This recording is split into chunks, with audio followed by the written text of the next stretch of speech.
നമ്മൾ കഴിഞ്ഞ ദിവസം പേജ് ലേഔട്ട് ഇൻസേർട്ട് എന്നുള്ള ടാബ് നമ്മുടെ കഴിഞ്ഞു. പേജ് ലേഔട്ട് എന്ന് പറഞ്ഞാൽ സ്റ്റാർട്ട് ചെയ്ത് വെച്ചു അല്ലെ. ജസ്റ്റ് ഒന്ന് ഏതൊക്കെ ഗ്രൂപ്പുകളാന്നുള്ളത് പറഞ്ഞു അല്ലെ. നമ്മൾ ഫസ്റ്റ് ഗ്രൂപ്പിനെ കുറിച്ച് നമുക്ക് ഫസ്റ്റ് ഗ്രൂപ്പ് വളരെ വലിയ ഇമ്പോർട്ടൻസ് ഒന്നുമില്ല. അതായത് നമ്മൾ ഈ ഒരു പേജിന് പറ്റിയ തീം സെലക്ട് ചെയ്ത് കൊടുക്കുന്നത് തന്നെയാണ് നമ്മൾ ഫസ്റ്റ് ഗ്രൂപ്പിൽ തീം എന്ന് പറഞ്ഞ് കൊടുക്കുന്നത്. നമുക്ക് ഏത് തരത്തിൽ വേണമെങ്കിലും നമുക്ക് അതിൽ തീം സെലക്ട് ചെയ്ത് കൊടുക്കാം. ആ തീം അനുസരിച്ചായിരിക്കും നമ്മുടെ ഈ ഒരു പേജ് സെറ്റപ്പ് വരുന്നത്. തീം നമുക്ക് സെലക്ട് ചെയ്ത് കൊടുക്കാം.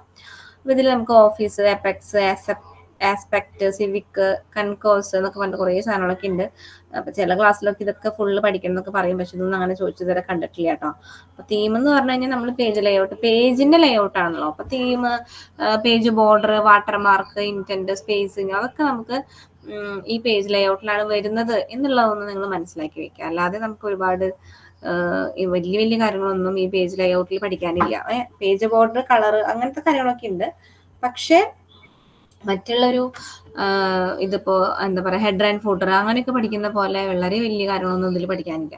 അപ്പൊ തീമില് നമുക്ക് ഫോണ്ടിന്റെ കുറെ കാര്യങ്ങൾ, കാംപ്രിയ അങ്ങനെ കുറെ കാര്യങ്ങളൊക്കെ അതിൽ കാണിക്കുന്നുണ്ട്. അതായത് നമുക്ക് ഏതെങ്കിലും ഫോൺസുകൾ മാറ്റി ആ ഒരു പേജ് ലേഔട്ടിന്റെ മൊത്തം പേജിനെ തന്നെ നമ്മളൊരു തീം സെലക്ട് ചെയ്ത് നമുക്ക് കൊടുക്കാനായിട്ട് സാധിക്കും.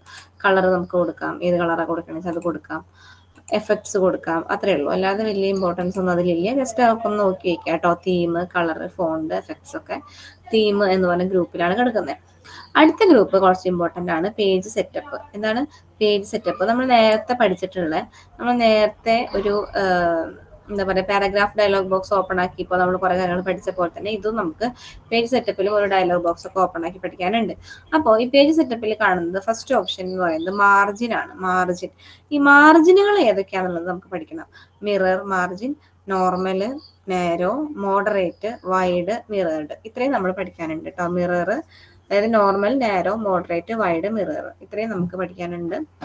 മാർജിനുകളുടെ പേര് നിങ്ങൾക്ക് പഠിക്കണം. ഞാൻ അതിന്റെ ഫോട്ടോ ഗ്രൂപ്പിൽ ഇടാം. ഇപ്പോൾ നിങ്ങളൊന്നും എഴുതിയെടുക്കണം എന്നില്ല. അതൊന്ന് അതായത് ഈ ഒരു ടാബ് തന്നെ ഞാൻ ഫോട്ടോ എടുത്ത് ഗ്രൂപ്പിൽ ഇട്ട് തരാം, അത് നോക്കിയാൽ മതി. യെസ്, അപ്പോൾ ഏതൊക്കെയാണ്? അപ്പോൾ അത് നോർമൽ മാർജിൻ ആവുമ്പോൾ നമ്മൾ എത്ര ഇഞ്ചാണ് 4 സൈഡിൽ നിന്നും വരുന്നത് എന്നുള്ളത് പഠിക്കണം.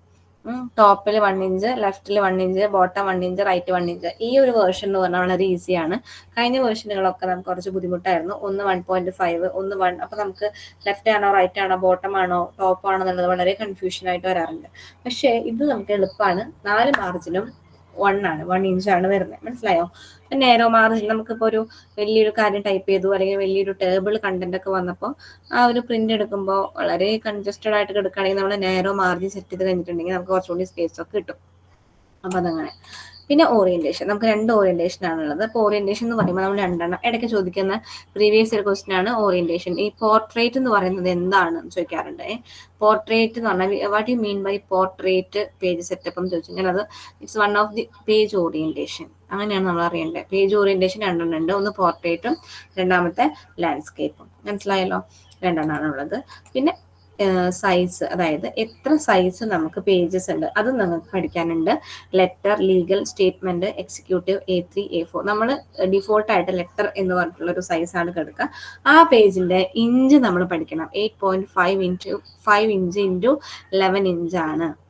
അപ്പൊ A4ന്റെ എത്രയാണ് സൈസ് വരുന്നത്, ലീഗലിന്റെ എത്രയാണ് സൈസ് വരുന്നത്, അതൊക്കെ ഒന്ന് പഠിച്ചു വെക്കുക. ഏതോ ഒരു വർഷമൊക്കെ ഇത് ചോദിച്ച് കണ്ടിട്ടുണ്ട്. നമുക്ക് നമ്മുടെ ഭാഗ്യ പരീക്ഷണം ആയതുകൊണ്ട് ഈ വർഷം ചോദിച്ചു കൂടായില്ല എന്ന് നമുക്ക് പറയാൻ പറ്റില്ല. മനസ്സിലായി? അപ്പൊ അതൊന്ന് നോക്കി വെക്കണം.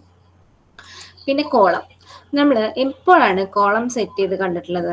ഏറ്റവും വലിയ ഒരു ഉദാഹരണം എന്ന് പറഞ്ഞു കഴിഞ്ഞാൽ നമ്മൾ ന്യൂസ് പേപ്പർ നോക്കുമ്പോൾ നമുക്ക് ന്യൂസ് പേപ്പറിൽ ചില ന്യൂസൊക്കെ ചെറിയ ചെറിയ കോളമായിട്ട് കൊടുത്തിട്ടുണ്ടാവും അല്ലെ. നമുക്കിപ്പോൾ ഒരു വലിയൊരു കാര്യം നമ്മൾ ടൈപ്പ് ചെയ്ത് വെച്ചിട്ടുണ്ടെങ്കിൽ അതിനെ നമ്മൾ കോളമായിട്ട് കാണിക്കണം എന്ന് പറയാറുണ്ട്.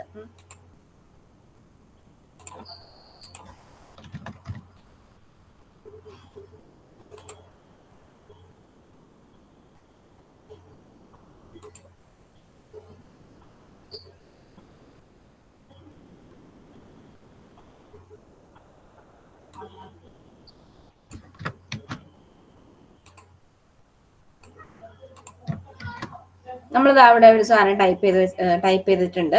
ഇതിന് നമുക്ക് 2 കോളം ആക്കണം എന്നുണ്ടെങ്കിൽ കണ്ടോ, 2 കോളമായി ഉണ്ട്. ഇത് രണ്ട് കോളം, ഇനി 3 കോളം ഉണ്ടോ. ഇതാണ് കോളം എന്ന് പറഞ്ഞു കഴിഞ്ഞാൽ, കാണുന്നുണ്ടല്ലോ അല്ലെ, ഇതാണ് നമ്മുടെ കോളം. കോളം നമ്മൾ സെറ്റ് ചെയ്ത് കാണുക. ഇത് നമ്മൾ ന്യൂസ് പേപ്പറിൽ കണ്ടിട്ടുണ്ട്.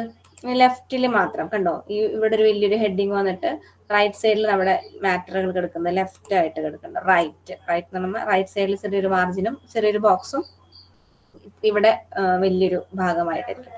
ഇത് എങ്ങനെയാണ് നമ്മൾ കോളം തിരിച്ചിട്ട് ടൈപ്പ് ചെയ്യാന്ന് പറഞ്ഞാൽ നമുക്കിത് ചെയ്യാനൊക്കെ ഉണ്ടാവും. നമ്മൾ അതൊക്കെ വർക്ക് ചെയ്തിട്ടുള്ളവരാണ്, നമുക്കത് അറിയാനായിട്ട് പറ്റും. അപ്പോൾ ഇമ്പോർട്ടന്റ് എന്ന് പറഞ്ഞു കഴിഞ്ഞാൽ അത് ന്യൂസ് പേപ്പറിലൊക്കെയാണ്. News paper split text into 2 or more columns. ടെക്സ്റ്റിനെ നമ്മൾ 2 or more കോളംസ് ആയിട്ട് തിരിച്ചു വെച്ചേക്കാണ്. മനസ്സിലായല്ലോ. പിന്നെ നമുക്ക് പേജ് ബ്രേക്ക് പഠിക്കാനുണ്ട്. Page break, it's very important one. Page, column break, text wrapping, next page, continuous, even page, odd page. ഇത് നമുക്ക് വളരെ ഇമ്പോർട്ടൻ്റ് ആയിട്ടുള്ള കാര്യമാണ്. ആരും എഴുതിയെടുക്കണ്ട, ഞാൻ പറഞ്ഞു തരാം. പറയുമ്പോൾ കേട്ടിരിക്കുക. നോട്ട് ഞാൻ നിങ്ങൾക്ക് തരും. അതായത് ഞാൻ ഇതിന്റെ ഫോട്ടോ ഇട്ട് തരാം. നോട്ട് നമ്മുടെ വേറെ PDF ഉണ്ട്, പക്ഷെ ഞാൻ ഇത് ഇട്ട് തരാം.